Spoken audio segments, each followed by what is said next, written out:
A reforma tributária de 2026 no Brasil já está gerando muita discussão e promete mudanças bem grandes.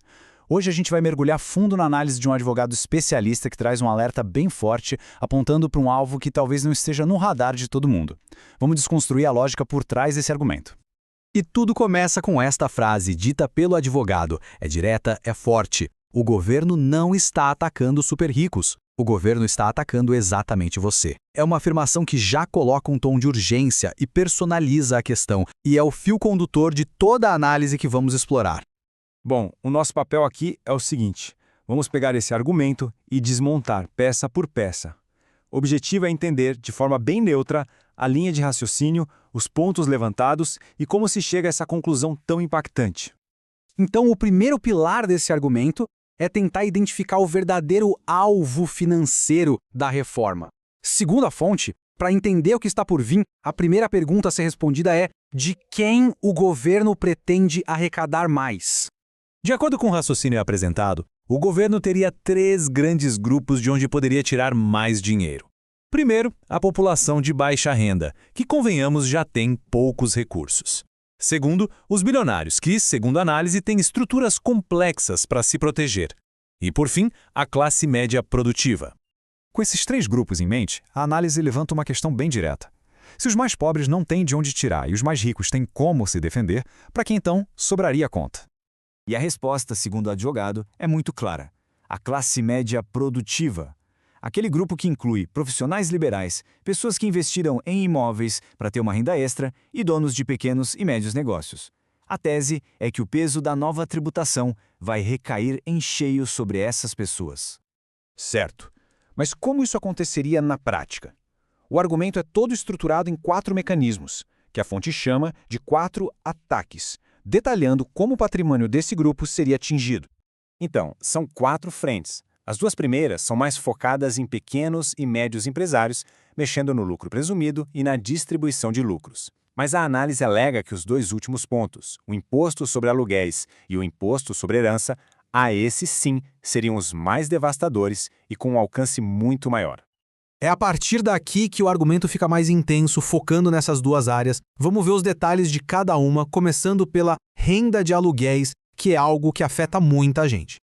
Aqui, a alegação se divide em 3 partes. Primeiro, um aumento bem pesado na carga de impostos. Segundo, um alvo específico. Não os grandes fundos imobiliários, mas quem tem ali a partir de 3 imóveis. E terceiro, uma mudança crucial na fiscalização, que com a integração de dados tornaria praticamente impossível não declarar esses rendimentos. Se o imposto sobre aluguéis já é apresentado como um problema bem sério, o próximo ponto é descrito como a ameaça mais grave de todas ao patrimônio construído por uma família. A imagem aqui ajuda a gente a visualizar a mudança. O argumento é que o ITCMD, o Imposto sobre Herança, vai ter seu teto elevado de 8% para até 20%. E mais do que isso, a fonte alega que a autonomia dos estados para definir a alíquota vai diminuir, forçando a aplicação de taxas mais altas. Vamos ver o impacto disso num exemplo prático. A fonte usa um exemplo de um patrimônio de 3 milhões de reais, um valor que para muitas famílias da classe média representa uma vida inteira de trabalho e economia. Sobre esse valor, a análise então aplica a nova alíquota máxima potencial que, segundo a fonte, pode se tornar a nova realidade no país. O resultado seria um imposto de R$ 600 mil. A ideia por trás desse exemplo é mostrar que, antes que a família possa sequer tocar na herança, uma fatia enorme já iria direto para o governo. E essa frase do advogado resume bem o sentimento por trás do argumento. A percepção é de que um valor tão alto deixaria de ser um imposto sobre a transmissão de bens para se tornar, na visão do autor, uma espécie de apropriação de parte do patrimônio. Diante de tudo isso, a análise então se volta diretamente para o público, tentando definir quem exatamente deveria se preocupar com esse cenário. Nesse ponto, o argumento fica bem pessoal. Ele define o público-alvo não pela faixa de renda, mas por 3 características. Primeiro, possuir algum patrimônio, seja um imóvel, uma empresa ou investimentos. Segundo, ter construído esse patrimônio com esforço e trabalho. E terceiro, ter uma família para quem se deseja deixar um legado. A ideia é criar uma identificação direta com a situação de muitas pessoas. A partir dessa identificação, a fonte apresenta uma escolha, uma bifurcação. De um lado, o caminho da inação, esperar, torcer para que o cenário político mude. Do outro, o caminho da ação, buscar formas de planejamento patrimonial desde já para tentar mitigar os efeitos da reforma. Para reforçar a necessidade de ação, o argumento introduz um conceito bem forte, a janela de oportunidade.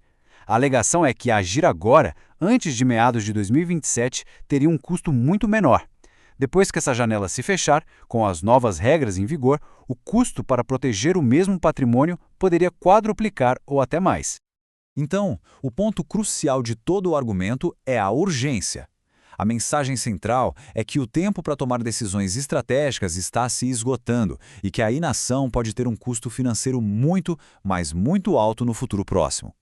E a análise termina com esta reflexão. Não é uma afirmação, mas uma pergunta que fica no ar, deixando para cada um a responsabilidade de avaliar o argumento, decidir se ele se aplica à sua própria realidade e, claro, o que fazer a respeito.